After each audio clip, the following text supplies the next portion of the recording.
Previous వీడియోలో దుర్యోధనుడు చాలా కాన్ఫిడెంట్గా తన సైన్యంలో ఉన్న గొప్ప యోధులను వర్ణించడం మొదలుపెట్టాడు కదా. అతని నోట వెంట వస్తున్న ఆ పేర్లు ఆపలేదు. తన గురువుకు ఇంకేమన్నాడో వినండి.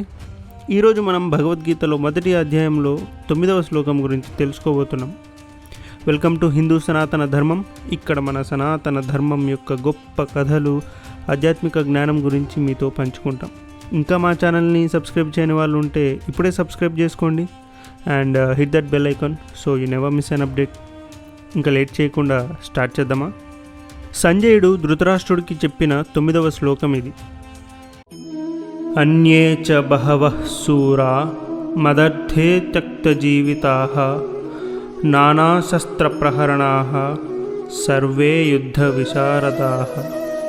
ఈ శ్లోకం యొక్క అర్థం ఏంటంటే, గురువుగారు వీళ్ళే కాదు, ఇంకా మన వైపు ఎంతోమంది వీరులు శూరులు ఉన్నారు. వారు కేవలం నాపై ఉన్న మమకారంతో నా కోసమే ప్రాణాలను అర్పించేందుకు సిద్ధంగా ఉన్నారు. వీళ్ళందరూ రకరకాల ఆయుధాలు పట్టుకొని ఉన్నారు. వీళ్ళంతా యుద్ధ విద్యలో గొప్ప నిపుణులు అని చెప్పాడు. ఇక్కడ మనం గమనించాల్సింది ఏంటంటే, దుర్యోధనుడి మాటల్లో ఒక ముఖ్యమైన మార్పు కనిపిస్తుంది. ఇంతకుముందు దుర్యోధనుడు తన సైన్యంలో ఉన్న గొప్ప యోధుల పేర్లు చెప్పి అండ్ అలానే వీరులను పొగడటం ద్వారా తనకు తానే ధైర్యం చెప్పుకుంటున్నాడు అన్నట్టు అనిపించింది కదా. ఇప్పుడు పేర్లు లేని ప్రాణాలు అర్పించేందుకు సిద్ధంగా ఉన్న సాధారణ వీరుల గురించి చెబుతున్నాడు. అంటే దుర్యోధనుడు వ్యక్తిగత గొప్పతనం నుండి గుంపు బలంపై దృష్టి పెట్టడం మొదలుపెట్టాడా? ఎందుకంటే అతని మనసులో ఇంకా ఆందోళన ఉంది.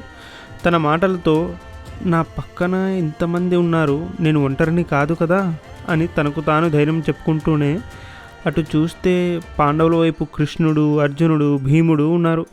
నా సైన్యంలో ఉన్న వాళ్ళు వాళ్ళని ఎదిరించి నిలబడగలరా అనే సందేహం అతని మనసులో ఉంది. ఇక్కడ మనకు ఒక లోతైన పాఠం ఉంది. మన జీవితంలో కూడా మనం ఇలాంటి పరిస్థితిని ఎదుర్కొంటాం కదా. ఒక కష్టమైన ప్రాజెక్ట్ మొదలు పెట్టాలనుకున్నప్పుడు లేదా మనకు భయం వేసినప్పుడు మనం ఏం చేస్తాం? మన దృష్టి మనకున్న క్వాలిటీ రిసోర్సెస్ నుండి మన దగ్గర ఎంతమంది ఉన్నారు అనే నంబర్స్ పైకి షిఫ్ట్ అవుతుంది. అయ్యో నేనేమో ఒక్కడనే ఉన్నాను, నాకు అంతమంది సపోర్ట్ లేదు కదా అని మనల్ని మనం భయపెట్టుకుంటాం. మనకు ఎప్పుడైనా ధైర్యం కావాల్సినప్పుడు మనకున్న గొప్ప స్కిల్స్ అండ్ మన దగ్గర ఉన్న మంచి స్ట్రాటజీస్ అన్నీ మర్చిపోతాం. కేవలం మన పక్కన ఎంతమంది ఉన్నారు, ఎంతమంది మనల్ని సపోర్ట్ చేస్తారు అనే దాని గురించి ఆలోచిస్తాం. భగవద్గీత మనకు నేర్పేది ఏంటంటే, ఈ అంతర్గత భయాన్ని మనం ఎలా జయించాలి.